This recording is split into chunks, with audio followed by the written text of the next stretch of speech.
नमस्कार। दिन भर की हर खबर से आपको करने खबरदार, मैं हूं श्वेता सिंह। खबरदार में हमारा खास फोकस कई दिनों से यह रहा है कि किस तरीके से यूक्रेन और रूस के बीच का तनाव बढ़ता जा रहा है। हम उससे जुड़ी तमाम खबरें आपको दिखाएंगे, लेकिन उससे पहले भारतीय जनता पार्टी के अध्यक्ष जेपी नड्डा की राहुल कंवल से एक्सक्लूसिव बातचीत देखिए।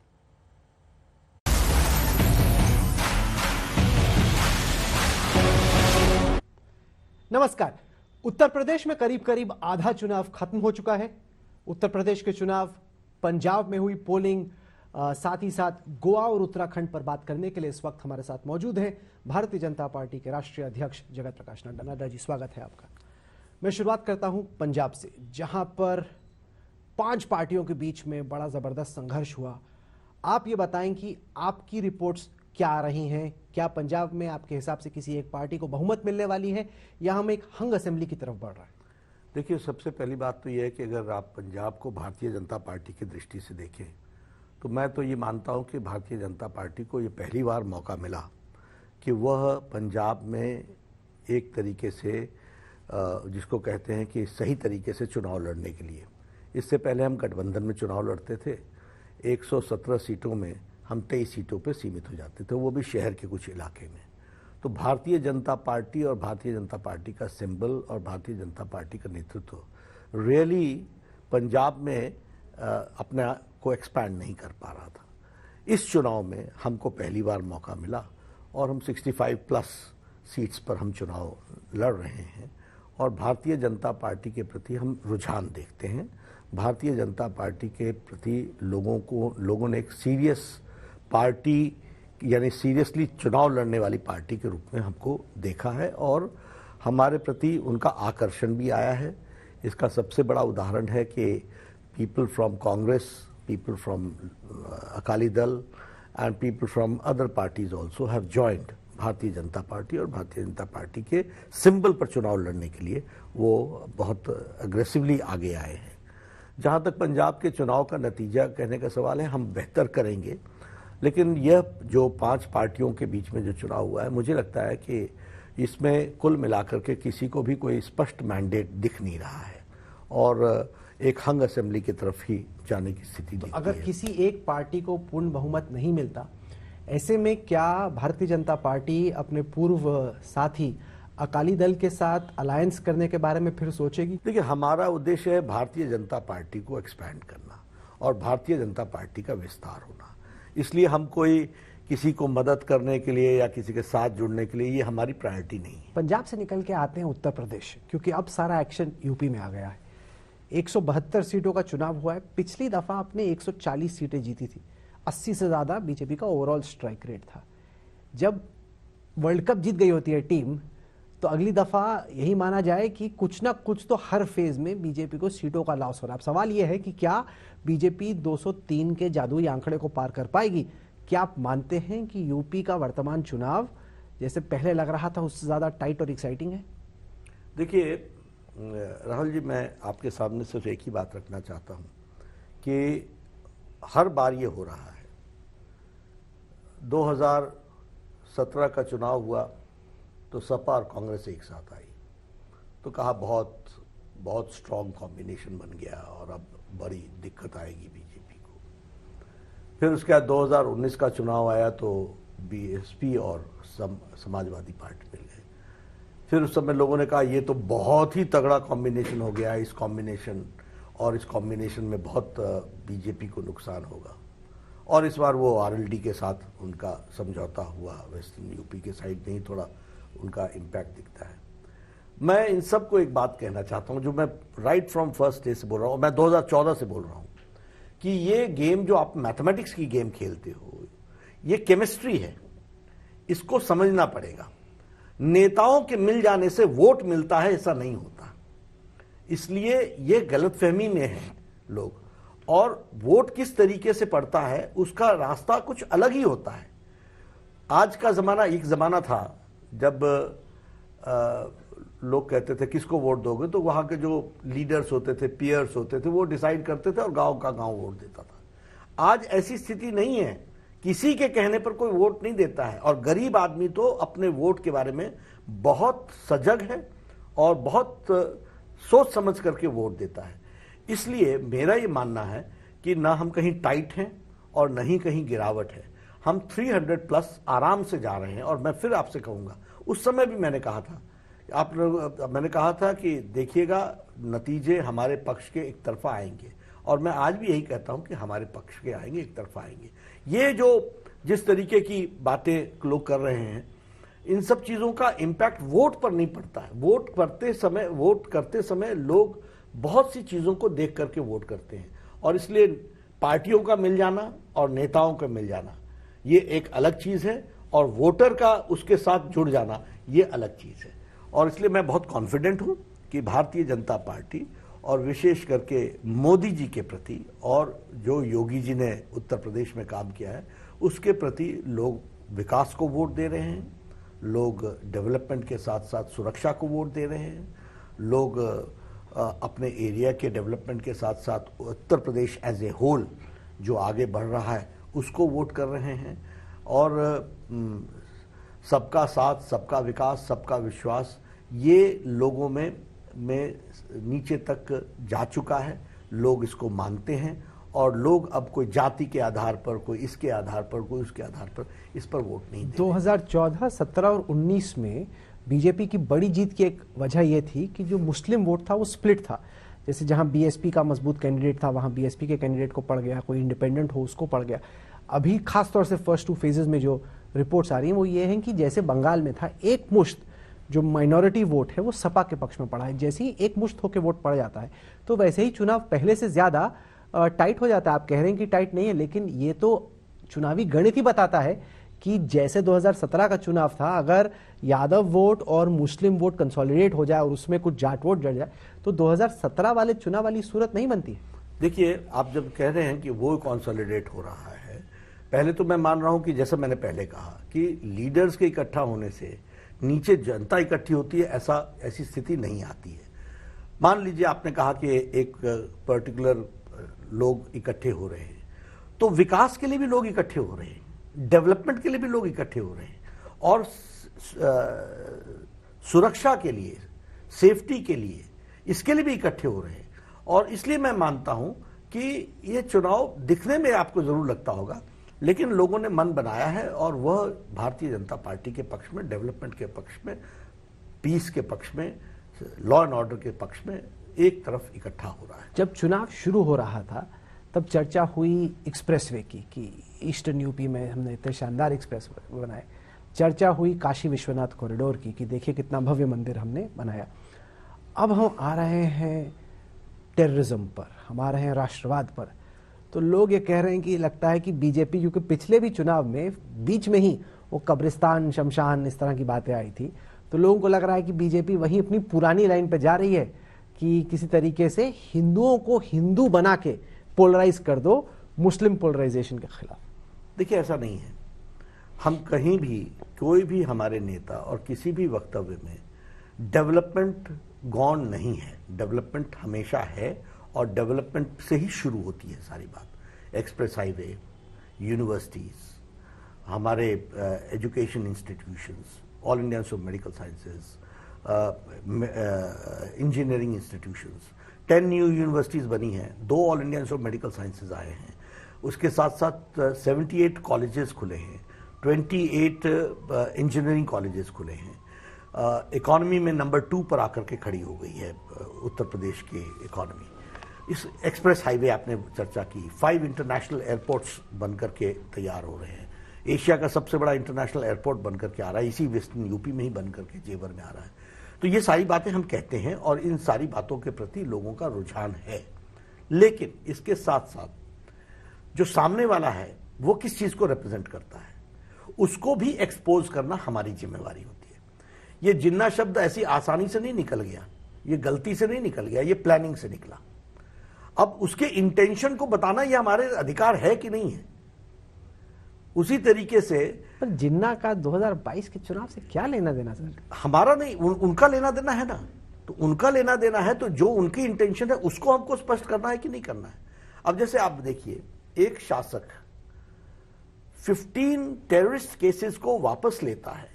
एक चीफ मिनिस्टर, अखिलेश जी बतौर चीफ मिनिस्टर, उन्होंने 15 केसेस, और वो हीनियस क्राइम्स हैं, बॉम्ब ब्लास्ट हैं, अटैक ऑन सीआरपीएफ कैंप है। एक नहीं, कुल मिलाकर के अगर हम देखें तो कुल मिलाकर के कोई 500 लोगों की जानें गई हैं और लगभग कोई 2000 से ज्यादा लोग घायल हुए हैं। आप विद वन स्ट्रोक आप उस केस को विड्रॉ करते हो। ये लोगों के सामने लाना हमारी जिम्मेवारी है कि नहीं है? Is it not a national interest? पर ये कह देना ये प्रदेश के इंटरेस्ट में है कि नहीं है कि ये जनता जाने कि जो लोग आपके सामने, कोई स्वीट टेरिस्ट के नाम पर आता है, कोई स्वीट लेटर के नाम पर आता है, उसकी स्वीटनेस कितनी है और वह जनता को क्या दिया है, व्हाट इज हिज पास्ट, ये हमारा बताना तो जिम्मेवारी है। हम कोई चुनाव को उधर की ओर ले जा रहे हैं ऐसा नहीं है, लेकिन हाँ, every issue has to be brought और उसको ब्लैक एंड व्हाइट में लोगों के सामने रखना, ये हमारी जिम्मेवारी है, ये हम पूरा करते हैं। पर पीएम का ये कहना कि आतंकवादी साइकिल चला रहे थे, इस पर खूब चर्चा हो रही है। अखिलेश उसको भुनाने की कोशिश कर रहे हैं, कह रहे हैं कि साइकिल तो सब पूरा यूपी चलाता है, जितने गरीब लोग हैं वो सब साइकिल चलाते हैं। तो क्या बीजेपी ये कह रही है कि जो साइकिल चलाता है वो आतंकवादी है? नहीं, बिल्कुल नहीं। वो यूपी की जनता बहुत समझदार है, होशियार है। उनको मालूम है कि साइकिल का, समाजवादी साइकिल का संबंध बॉम्ब ब्लास्टिंग से है। ये वो अच्छे से समझती है। गरीब आदमी के साइकिल चलाने पर किसी को न कोई कष्ट है और न ही ये इशारा प्रधानमंत्री जी का उधर जाता है। ये इशारा उधर ही जाता है कि साइकिल का साथ जो समाजवादी पार्टी का सिंबल है उसका सीधा संबंध आतंकवादियों के साथ है। ये, और ब्लैक एंड व्हाइट में बता रहा हूं, I can quote you the date, 26 April 2012 उन्होंने 15 केसेस वापस लिए हैं, जिसमें कचहरी बम ब्लास्ट है, जिसमें गोलघर गोरखपुर बम ब्लास्ट है, जिसमें श्रमजीवी ट्रेन के बम ब्लास्ट का केस है, उसमें संकट मोचन वाराणसी का केस का विड्रॉल है, उसके अंदर हमारे ये सीआरपीएफ के कैंप पर अटैक होने में 7 सीआरपीएफ के जवान मारे गए। This happened on the 31st night 2007, 31st December night and 1st 2008 के जनवरी के सुबह को अटैक हुआ, उसमें मारे गए। और इन सब लोगों को छुड़ाने का काम 26/4/2012 को अखिलेश जी ने बतौर मुख्यमंत्री किया। अब ये बताना तो हमारा काम है। साइकिल आपका सिंबल है, प्रधानमंत्री ने यही कहा कि साइकिल वालों का संबंध आतंकवादियों के साथ है, तो ये आतंकवादियों के साथ तो स्पष्ट दिखता है। अभी अहमदाबाद बम ब्लास्ट में 38 लोग को सजाए मौत सुनाई गई है। वहां शाहबुद्दीन जो मुजाहिदीन का इंडियन मुजाहिदीन का जो नहीं लश्कर तौबा का जो कमांडर इन चीफ था, उसके केस को वापस लिया, तारिक कासमी के केस को वापस लिया, खालिद मुजाहिद के केस को वापस लिया। अभी ये जिसके जो आजमगढ़ का रहने वाला है, मैं नाम भूल गया हूँ, सब बाटला हाउस वाला, बाटला हाउस वाला नहीं, ये जो अहमदाबाद बम ब्लास्ट केस हुआ, अहमदाबाद में जिन 38 लोगों को सजाए मौत हुई है, उसमें से एक व्यक्ति आजमगढ़ का है, शमशाह नाम है। उसके पिताजी की तस्वीर सोशल मीडिया पर और मीडिया में चल रही है, जो अखिलेश जी के साथ दिखते हैं। तो ये प्रश्न खड़े होते हैं, इन प्रश्नों को हम कैसे छोड़ सकते हैं? अखिलेश ये कहते हैं कि बीजेपी ये सारे मुद्दे उठा रही है क्योंकि वो विकास से भागना चाहती, क्योंकि कोविड में जो ओमाइक्रॉन वेव हुआ, उससे पहले डेल्टा वेव हुआ, बेरोजगारी हुई, लोग परेशान हैं, इसलिए बीजेपी लोगों का ध्यान भटका रही है। बिल्कुल नहीं, विकास के चैंपियन हम ही हैं। आप अखिलेश जी की स्पीच उठाकर देखिए, विकास के बारे में उन्होंने क्या बात की है। और मैं अभी भी आपके सामने चैलेंज करता हूं कि अभी चुनाव बाकी है, 4 फेजेस बाकी हैं, वह उन्होंने विकास में क्या क्या काम किया है उसको लेके क्यों नहीं आते? आप अखिलेश जी की सारी स्पीचेस उठा करके देखिए, he has spoken nothing about विकास, he has got nothing to say on development. उनके पास है ही कुछ नहीं। तो कहते हैं हमारी एक्सप्रेसवे का जिसका हमने स्टार्ट किया, अब आप उसको बोल रहे हैं कि आपने बनाया। रुमाल रख करके चले जाना, रिजर्वेशन करना, इनकी तो आदत है। इसमें मैं कोई दो राय नहीं मानता हूं कि शिलान्यास करने में ये एक्सपर्ट है, उसके बाद काम करने में एक्सपर्ट नहीं है। काम करने का काम, अब ये जेवर एयरपोर्ट का अब काम शुरू हुआ, क्यों डिले हुआ? डिले क्यों हुआ ये तो आपके सामने। आप बोलेगा हमने इसकी कॉन्सेप्चुअलाइज किया था। अरे कॉन्सेप्चुअलाइज तो किया था, उसके बाद आप सरकार में आए और चले भी गए, क्यों नहीं किया? Who stopped you? तो ये इनके, मैं आपको फिर बताता हूं, ये सब इनके दिखाने की बातें होती हैं। Development is not their agenda. Divide और वोट बैंक पॉलिटिक्स करो, पोलराइज करो, वोट चंक को लेकर के आओ। और मोदी जी ने इसी संस्कृति को तो चैलेंज किया है। वोट बैंक की ही पॉलिटिक्स को इंडियन पॉलिटिक्स में किसी ने चैलेंज किया है तो नरेंद्र मोदी जी ने चैलेंज किया है। और चैलेंज ही नहीं किया है, उनकी एक्सेप्टेबिलिटी बनी है। आज वोट बैंक पॉलिटिक्स क्षीण हो रही है। आज वोट बैंक पॉलिटिक्स डाइल्यूट हो रही है।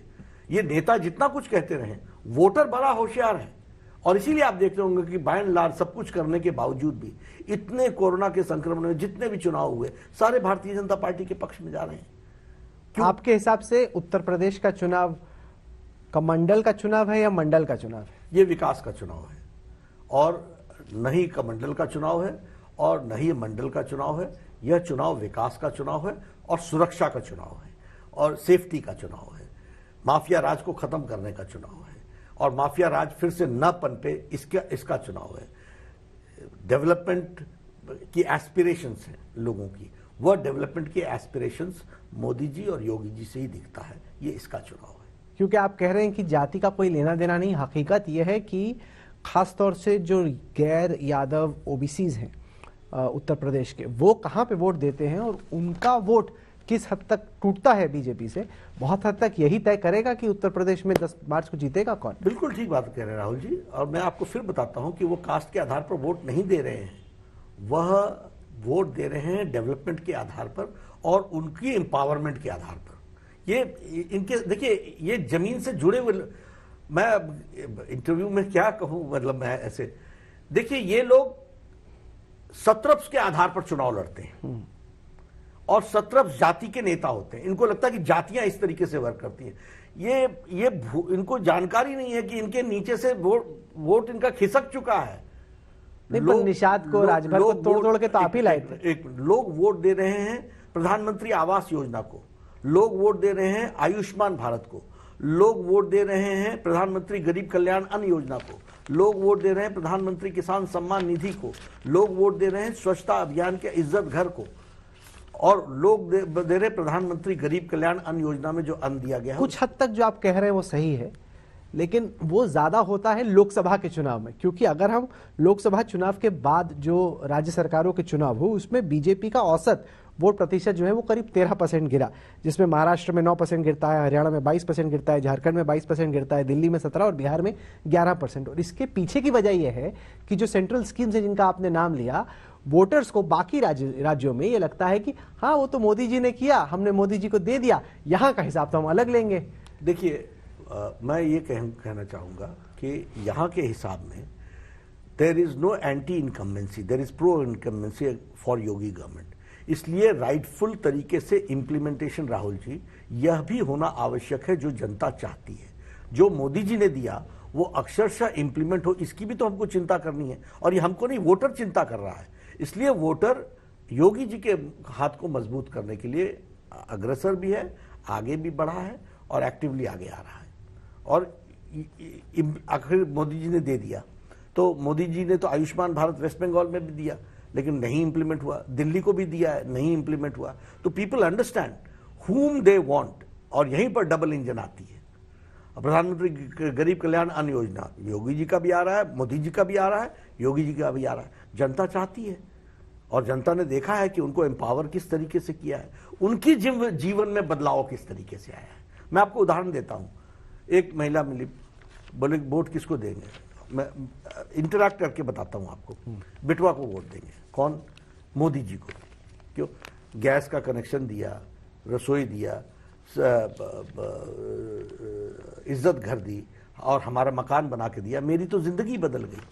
उसी तरीके से सौभाग्य योजना में एक व्यक्ति बोल रहा है कि 10 दिन के अंदर हमारे यहाँ बिजली आ गई, हमको क्या चाहिए।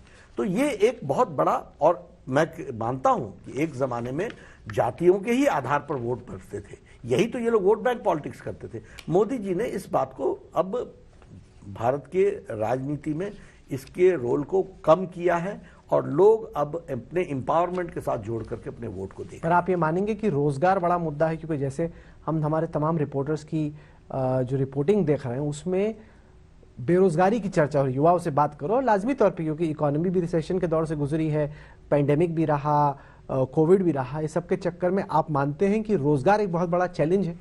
चैलेंज, देखिए, युवाओं की इच्छा, मतलब उनको रोजगार चाहिए, इसमें कोई दो राय नहीं है, लेकिन युवा भी ये जानता है कि रोजगार कब मिलेगा तो भारतीय जनता पार्टी एनडीए की ही सरकार में मिलेगा, और उसके जो एवेन्यूज खुलेंगे, इकोनॉमी आज 2nd नंबर की इकोनॉमी उत्तर प्रदेश पहुंच गई है, और मैं आपको बताता हूं कि आने वाले में ये नंबर 1 पर इकॉनमी पहुंच जाएगी।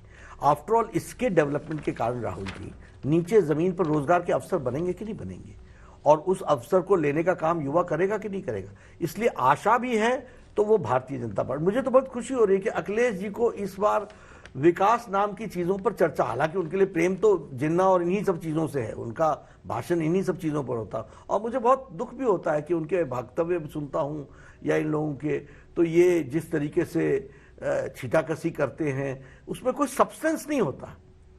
विकास डेवलपमेंट की तरफ लोग जा चुके हैं। वो कह रहे हैं मैं तो इतनी मेहनत करता हूं, अब मैं अपना नंबर दे रहा हूं, योगी जी का नंबर ले लो, सुबह सुबह फोन करो, देखो कौन जगता है। वो तो कह रहे हैं योगी जी सुबह सुबह जगते ही नहीं है। ये अब जो ये कहता है कि योगी जी सुबह जगते नहीं है, वो किस दुनिया में है राजनीतिक दृष्टि से, और उनको जमीन के धरातल की कितनी जानकारी है, ये इसके बारे में वह इसका पटाक्षेप हो रहा है। This speaks volumes about his knowing about Yogi Adityanath. तो आप इसी से अंदाजा लगा सकते हैं कि उनको जमीन की जानकारी कितनी है। चुनाव अब बढ़ रहा है पूर्वी उत्तर प्रदेश की तरफ, जहां पे यादव भी अच्छी खासी संख्या में है, मुसलमान भी अच्छी खासी संख्या में है, और जो छोटी छोटी पार्टियां हैं जैसे ओम प्रकाश राजभर हैं, जिनसे सपा का टाई अप हुआ, जिनके आपके पास रहने से पिछले चुनाव में आपको फायदा हुआ, अब वो भी गैर यादव ओबीसी जातियों के नेता कुछ तो एसपी में आए हैं और कुछ के साथ छोटी पार्टियों के साथ अलायंस हुआ है।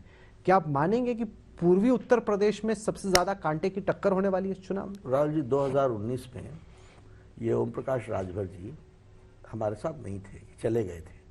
अब आप सोचिए, सपा, बसपा और ये सब मिलकर ही लड़े थे और हम जीते थे। इसलिए ये फिर मैं यही कहूंगा कि ये अपने लिए नेता रह गए हैं, नीचे जमीन पर कुछ नहीं है।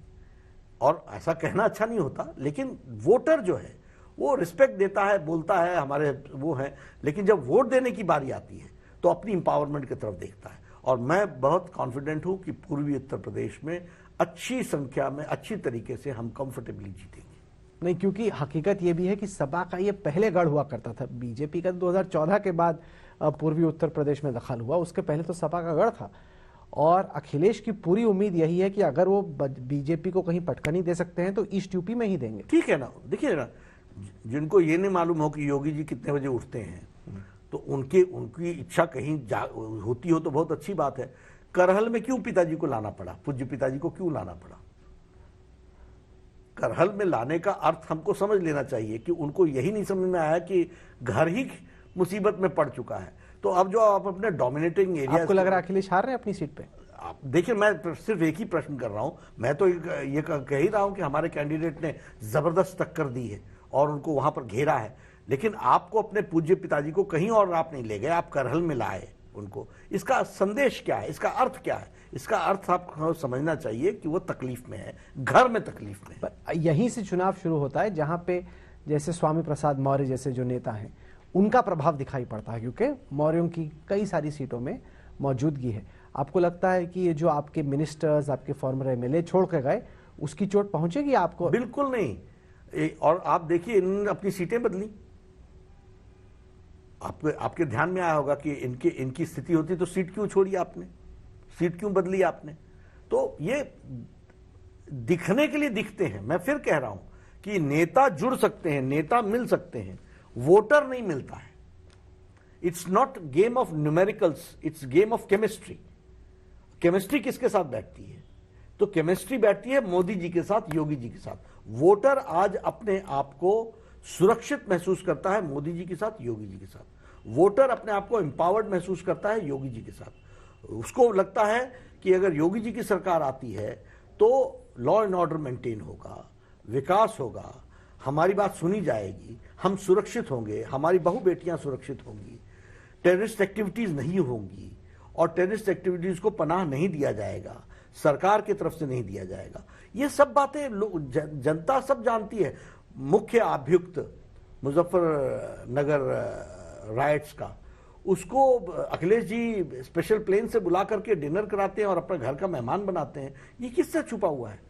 तो आप बताइए कि अगर कोई मौर्य जी जाकर के मिल जाए अखिलेश जी के साथ, तो वोटर जाकर के मिल जाएगा, ये संभव नहीं है। राजनीतिक गलियारों में इस बात पे खूब चर्चा हो रही है कि अगर बीजेपी बड़ी बहुमत के साथ उत्तर प्रदेश में जीत हासिल करती है तो क्या योगी आदित्यनाथ बीजेपी के first amongst equals chief ministers के बीच में बढ़ जाएंगे, कि उनका एक तरीके से मुख्यमंत्रियों के बीच में कद बाकियों से कदम ऊपर हो जाएगा? देखिए, हमारे यहाँ इस तरीके से सोचा नहीं जाता है। हमारे देखिए, योगी जी एक वरिष्ठ नेता हैं, भारतीय जनता पार्टी के वरिष्ठ नेता हैं, और हमारे सभी मुख्यमंत्री वरिष्ठ नेता हैं। हम सबको एक बराबर की दृष्टि से देखते हैं और सबको हम पूरी इज्जत भी देते हैं। लेकिन ये हमारा ऐसा नहीं होता कि फर्स्ट अमंग इक्वल्स। अब इसमें कोई दो राय नहीं कि उत्तर प्रदेश का स्थान अपना एक उसका भूभाग से लेकर के, उसकी जो पॉपुलेशन से लेकर के उसका जो स्थान है वो उत्तर प्रदेश का स्थान है ही है। तो उसके लिहाज से मुख्यमंत्री के रूप में भी उनका स्थान है ही है, और वो स्थान हमेशा रहता है। लेकिन हम हमारी पार्टी में इस तरीके से सब लोग मिलकर के सारी चीज़ों को करते हैं, और वो हमारे वरिष्ठ नेता हैं और उनकी वरिष्ठता वैसी बरकरार रहेगी। कर्नाटक में इस वक्त हिजाब को लेके बड़ा विवाद छिड़ा हुआ है और बहुत सवाल ये उठ रहे हैं कि इसका उत्तर प्रदेश के चुनाव पर क्या असर पड़ सकता है, क्योंकि देश के कुछ हिस्सों में हमने देखा कि हिजाब पहनी महिलाएं जब स्कूल में जा रही थी या कॉलेज में दाखिल हो रही थी या एटीएम से पैसे निकाल रही थी तो वहां पे भीड़ उन पे उग्र हो गई और कहा कि उतारो उतारो हिजाब उतारो। आपके हिसाब से कर्नाटक के हिजाब विवाद का उत्तर प्रदेश के चुनावी मैदान पे क्या असर है? देखिए, हम लोगों की तरफ से हम लोगों ने बड़े स्पष्ट शब्दों में कहा है कि न्यायालय के अधीन है मामला, न्यायालय इस पर तय करेगा, और भारत संविधान के आधार पर चलता है, इस तरीके से नहीं चलता है। और हम लोगों ने उत्तर प्रदेश के चुनाव में विकास को मुद्दा रखा है। हम लोगों ने लोग उछालने की कोशिश कर रहे हैं, but from Bharatiya Janata Party on a very nationalist angle we have taken a stand that it is with the court and court will decide, and accordingly India runs on the constitution. तो संविधान की व्यवस्था की दृष्टि से चलेगा। मुझे लगता है कि कुछ लोग हवा देने की कोशिश कर सकते हैं, लेकिन चुनाव विकास और सुरक्षा पर होगा।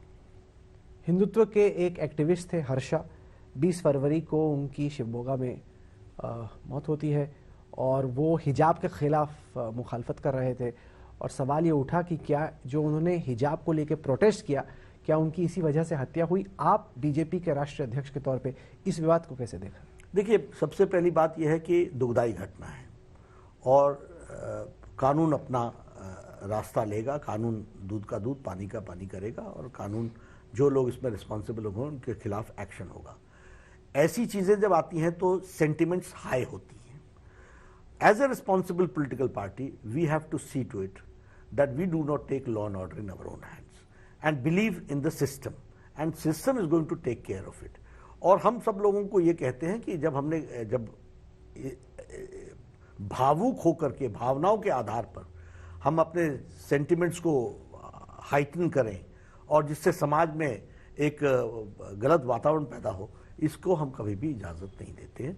शांति बरकरार रखना, पेशेंस रखना, लॉ पर विश्वास करना, कानून पर विश्वास रखना और कानून की इम्प्लीमेंटिंग एजेंसीज पर विश्वास रखना, इस पर हम हमेशा जोर देते हैं। तो आप कह रहे हैं कि बीजेपी इसको उकसा नहीं रही, क्योंकि लोग सोच रहे हैं कि क्या बीजेपी को इसको हिंदू मुस्लिम यूपी में करने में फायदा हो रहा है? ये हमारा सोच नहीं है, कभी भी हमारी सोच नहीं है। देखिए, नेशनल इंटरेस्ट को हमको ध्यान में रख करके काम करना होता है।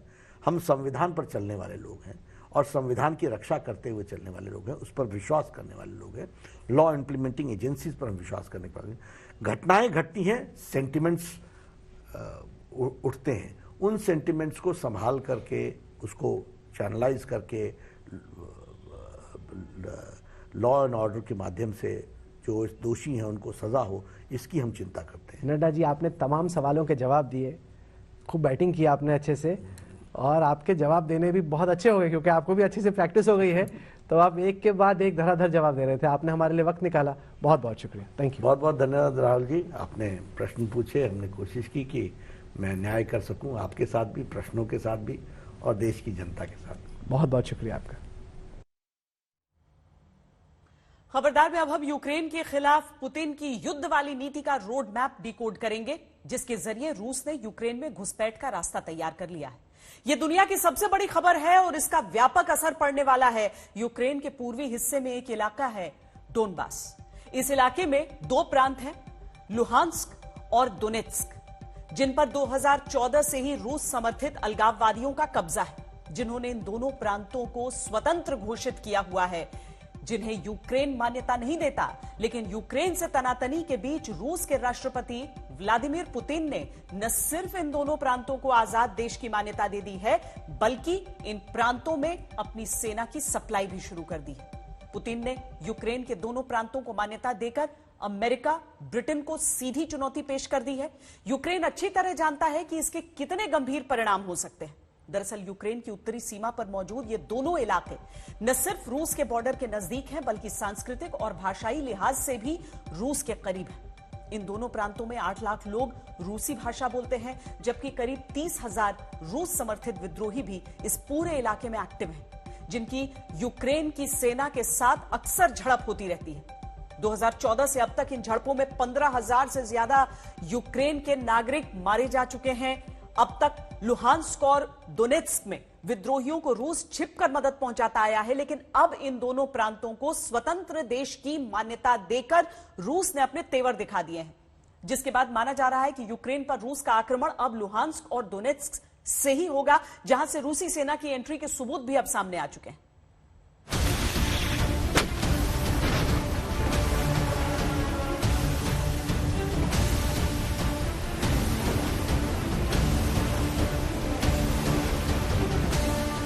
यूक्रेन के दो प्रांतों लुहांस्क और दोनेत्स्क को स्वतंत्र देश की मान्यता देकर पुतिन ने एक तरह से यूक्रेन पर हमले के ऑर्डर पर साइन किए हैं और यूक्रेन को वार्निंग दी है। कीव में जिन लोगों ने कब्जा कर रखा है, हम उनसे ये मांग करते हैं कि वो जल्द से जल्द युद्ध पर विराम लगा दें। अगर कल कुछ होता है तो उसके लिए जिम्मेदार वो खुद होंगे।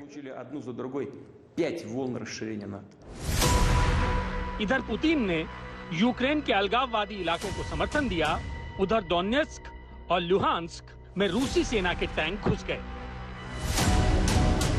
जिन्हें पुतिन पीस कीपिंग मिशन यानी शांति की रक्षा करने वाला अभियान बता रहे हैं। लेकिन उसी बीच यूक्रेन ने इस वीडियो सबूत के आधार पर दावा किया कि खुद को यूक्रेन से स्वतंत्र घोषित कर चुके दोनों प्रांतों में फ्रंट लाइन पर भारी गोलाबारी हो रही है, जिसमें उसके 2 सैनिक मारे गए हैं।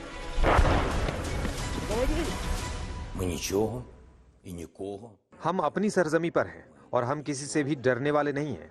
हमने किसी से भी कुछ नहीं लिया, लेकिन हम किसी को कुछ देंगे भी नहीं और इस पर हमें भरोसा है। ये एक अलग आर्मी वाला अलग देश है। हमारा एक ही लक्ष्य है, यूक्रेन में शांति। 2022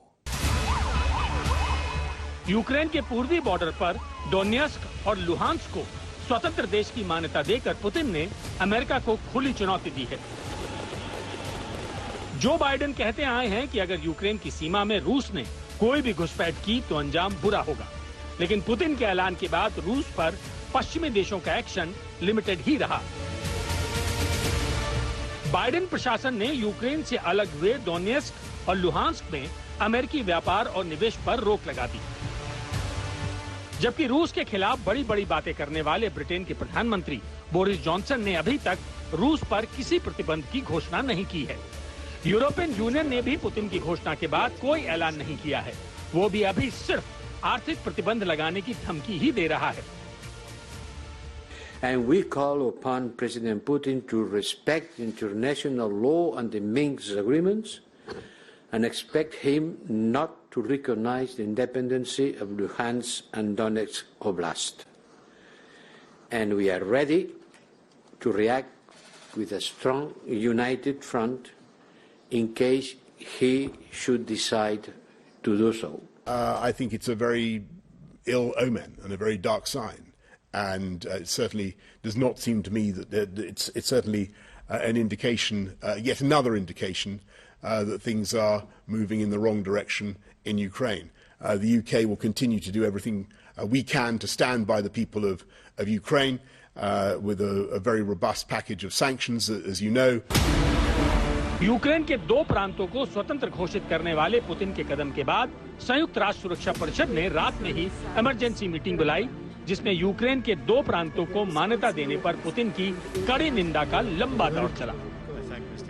लेकिन पुतिन तय कर चुके हैं कि वो यूक्रेन बॉर्डर से पीछे नहीं हटेंगे। पहले से ही करीब 2 लाख रूसी सैनिकों की फौज और गोला बारूद यूक्रेन को 3 तरफ से घेर चुके हैं। और अब रूस ने तय किया है कि वो बेलारूस में अपनी मिलिट्री एक्सरसाइज, जिसे रविवार को खत्म हो जाना था, को अब भी आगे जारी रखेगा।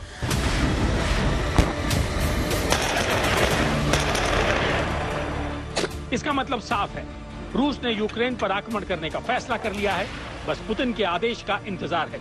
उससे पहले रूस लगातार हमले की जमीन तैयार करने में जुटा है।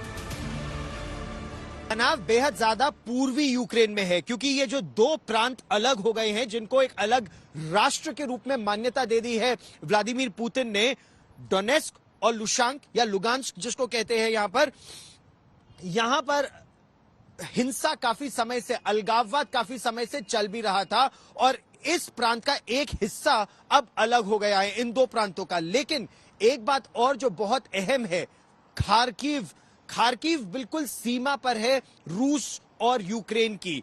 25 किलोमीटर दूर, हम 4 किलोमीटर तक गए थे, सीमा से महज 4 किलोमीटर दूर, और उसके बाद यूक्रेन की सेना ने हमें रोक दिया था। वहां पर रूस की तरफ से जमावड़ा बहुत ज्यादा है, टैंक, बख्तरबंद गाड़ियां, तोपखाना सब लगा दिया गया है। यूक्रेन की तरफ से क्या उतनी सुरक्षा है, या फिर अगर रूस ने मन बनाया तो वो महज 25 मिनट के अंतराल में पहुंच जाएगा खार्किव तक, और अगर यहां से उसने मन बनाया बेलारूस से, तो महज 90 मील का वो सफर है, 2.5 से 3 घंटे में वो पहुंच जाएगा कीव पर।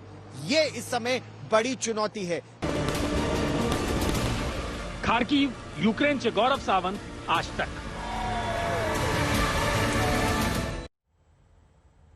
यूक्रेन के बॉर्डर पर पुतिन के टुकड़े टुकड़े अटैक ने दुनिया को बड़ा झटका दिया है, खासकर अमेरिका को, जिसके राष्ट्रपति जो बाइडेन लगातार चेतावनी दे रहे थे कि अगर रूस ने यूक्रेन बॉर्डर पर किसी भी तरह की कोई होशियारी दिखाई तो अंजाम बुरा होगा। लेकिन अब पुतिन ने यूक्रेन के 2 राज्यों को स्वतंत्र देश की मान्यता देकर क्लियर मैसेज दे दिया है कि यूक्रेन पर हमले को लेकर वो बैकफुट पर नहीं खेलेंगे। इसके बाद अमेरिका और 6 अन्य देशों के अनुरोध पर संयुक्त राष्ट्र सुरक्षा परिषद ने सोमवार रात यूक्रेन विवाद पर आपात बैठक बुलाई, और इसी बैठक में पहली बार चीन ने भी अपना स्टैंड क्लियर कर दिया। चीन ने सभी पक्षों से संयम बरतने के लिए कहा, यूक्रेन में तनाव न भड़काने की अपील की, लेकिन अपने बयान में चीन ने कहीं भी रूस की आलोचना नहीं की।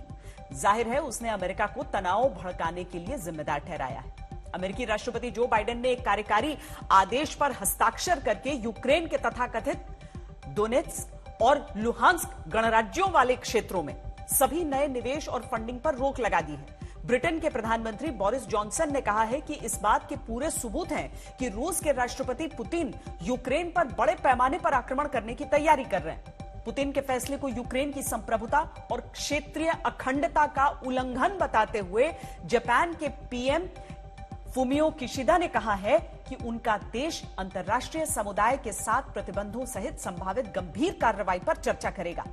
संयुक्त राष्ट्र के महासचिव एंटोनियो गुतारेस ने यूक्रेन के 2 क्षेत्रों को स्वतंत्र देश का दर्जा देने के रूसी निर्णय को संयुक्त राष्ट्र के सिद्धांतों के विरुद्ध बताया है। ऑस्ट्रेलियाई प्रधानमंत्री स्कॉट मॉरिसन ने यूक्रेन की जमीन पर रूस की कार्रवाई की निंदा करते हुए कहा है कि रूस को बिना शर्त अपने सैनिकों को अपनी सीमाओं के पीछे ले जाना चाहिए। वहीं भारत ने संयुक्त राष्ट्र सुरक्षा परिषद में बुलाई गई आपात बैठक में गंभीर चिंता जताई है। भारत यूक्रेन की पूर्वी सीमा पर हो रही गतिविधियों पर नजर रखे हुए है।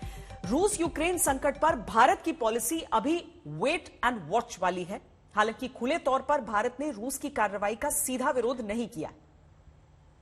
The escalation of tension along the border of Ukraine with the Russian Federation is a matter of deep concern. These developments have the potential to undermine peace and security of the region. We call for restraint on all sides.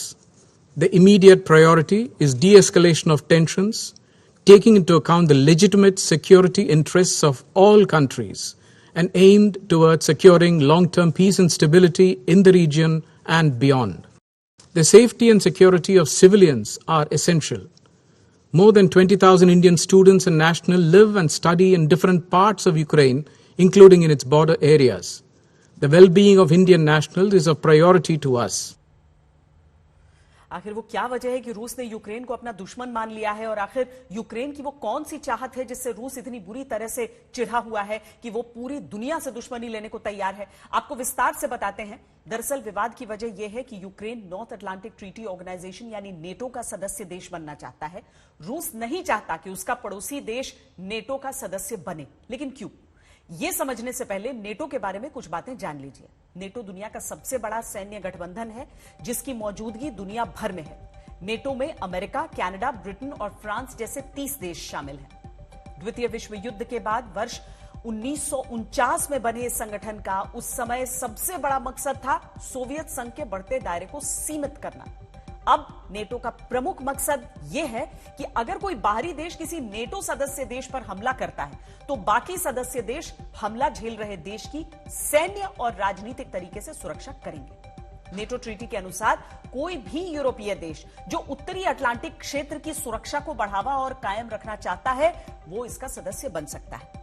रूस और Ukraine के बीच मौजूदा तनाव का NATO से गहरा नाता है। रूस नहीं चाहता कि यूक्रेन किसी भी कीमत पर नेटो का सदस्य बने, लेकिन ये आपको समझाते हैं कि यूक्रेन में ग्राउंड जीरो से किस तरीके से। आज तक संवाददाता गौरव सावंत की ये एक्सक्लूसिव रिपोर्ट आपको विस्तार से समझाएगी कि दिक्कत कहां आ रही है।